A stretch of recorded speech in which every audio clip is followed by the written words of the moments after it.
L'adjectif judéo-chrétien est beaucoup utilisé depuis des années, par des personnes très diverses et dans des situations très diverses. Tel philosophe parle d'une éthique judéo-chrétienne, tel autre de civilisation judéo-chrétienne, telle femme politique, pour poser une ligne de démarcation sur une des fractures de la société française, déclarait, croyant reprendre une citation du général de Gaulle, « Nous sommes un pays judéo-chrétien de race blanche ». Bref, nous entendons régulièrement cet adjectif, et il nous a semblé bon de faire une petite pause et de réfléchir à la pertinence du concept. Que doit-on penser du judéo-christianisme ? Le concept est double. Il y a tout d'abord les chrétiens d'origine juive que l'on trouve majoritairement au tout début de l'Église, et ensuite le concept académique récent qui propose de voir un socle commun aux chrétiens et aux juifs au travers de la Bible, puisqu'une grande partie des Écritures saintes, à savoir l'Ancien Testament, sont communes, et que les deux religions ont une souche commune. Tentons une réponse chronologique et commençons par la partie historique. Au tout début de l'Église, tout le monde est juif, à commencer par Jésus, sa mère, ses apôtres, etc. Puis, très rapidement, les gentils entrent dans l'Église. Le centurion Corneille fut le premier gentil de l'Église, chose que nous savons grâce au livre des Actes des Apôtres. Les gentils entrent très naturellement, puisque cela a été la volonté du Seigneur, et le premier concile de Jérusalem décide des obligations des gentils vis-à-vis de la loi de Moïse. Très logiquement, l'Église n'ayant pas pour but de convertir les gentils au judaïsme, mais bien de respecter les volontés du Christ, les gentils ne sont obligés à rien vis-à-vis de la loi de Moïse. Seuls les commandements du Christ et du collège apostolique ont une autorité sur les premières communautés messianiques non juives que l'on doit principalement à la prédication paulinienne. Le statut des communautés messianiques juives est différent et plus complexe. Doivent-ils toujours obéir à la loi de Moïse ? C'est un sujet épineux en soi, mais le temps faisant disparaître les communautés en question, le sujet disparaît et ne devient plus que théorique. Précisons que les disparitions sont dues essentiellement à des assimilations via des unions avec des païens, et qu'il s'agit de l'inévitable disparition du seul caractère ethnique juif au sein d'un super-ensemble plus vaste, multiethnique, voulu par le Christ, l'Église. Théologiquement, les pères et le droit canon trancheront contre l'observance de la loi mosaïque au sein de l'Église pour les gens d'ascendance juive, observance condamnée justement car porteuse d'une ambiguïté intrinsèque. Observer la loi de Moïse, c'est le plus souvent donner à celle-ci une dimension sotériologique, c'est-à-dire qu'on considère qu'elle sauve. Or, seul le Christ mort et ressuscité peut nous sauver, et rien d'autre. Les pères ont appelé ceci judaïser, et ils ont combattu, parfois férocement, cette tentation périodique de certains chrétiens, d'origine juive ou pas, ne sachant pas articuler l'Ancien et le Nouveau Testament. Ainsi, si on se réfère à l'Antiquité, le judéo-christianisme est une pratique qui était vouée à disparaître et qui a disparu. Passons maintenant au judéo-christianisme en tant que concept, qui voit des points communs parce qu'il y a des textes communs.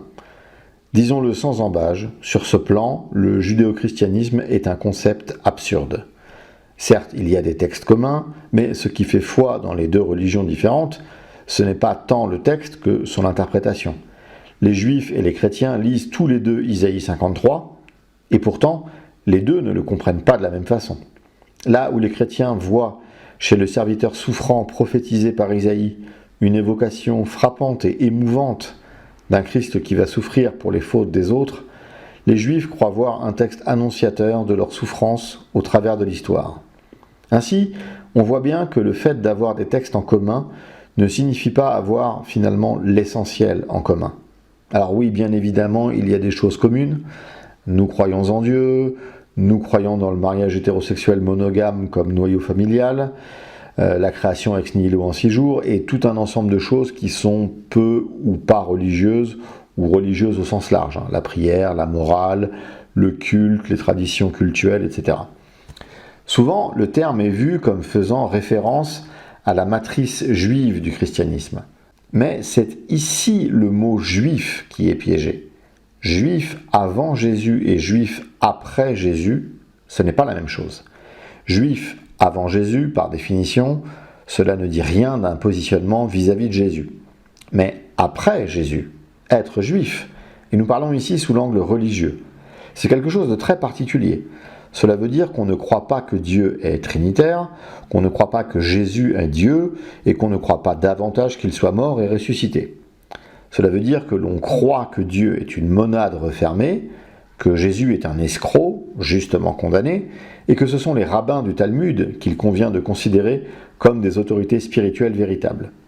Nous avons donc affaire à des opposés religieux. Il ne s'agit pas de concepts qu'on puisse additionner, mais bien de deux concepts mutuellement exclusifs, un oxymore. C'est comme un solide liquide ou une obscure clarté, pour reprendre l'exemple fameux de Corneille. C'est une aberration conceptuelle.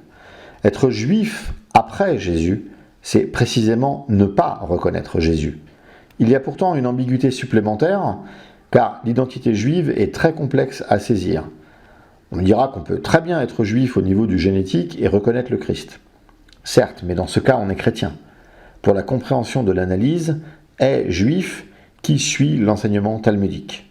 Et donc, on ne peut pas à la fois considérer Jésus comme le Messie et comme un escroc. Faisons une analogie avec l'histoire chrétienne. Avant le schisme entre catholiques et orthodoxes, tout le monde était à la fois catholique et orthodoxe. Les termes avant le schisme n'avaient pas la signification ultérieure que le schisme leur a fait prendre. Mais à partir de 1054, il devient absurde de considérer que l'on puisse conceptualiser une catholico-orthodoxie. Soit on reconnaît une juridiction universelle à l'évêque de Rome, soit on ne la lui reconnaît pas. Voilà, j'espère que cela a été clair.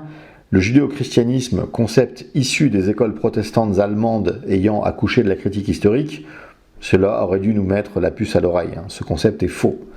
Il tente de réunir deux absolus opposés, mensonge et vérité, Talmud et corpus patristique, rabbin et père de l'Église. Merci de votre fidélité et à bientôt dans les catacombes.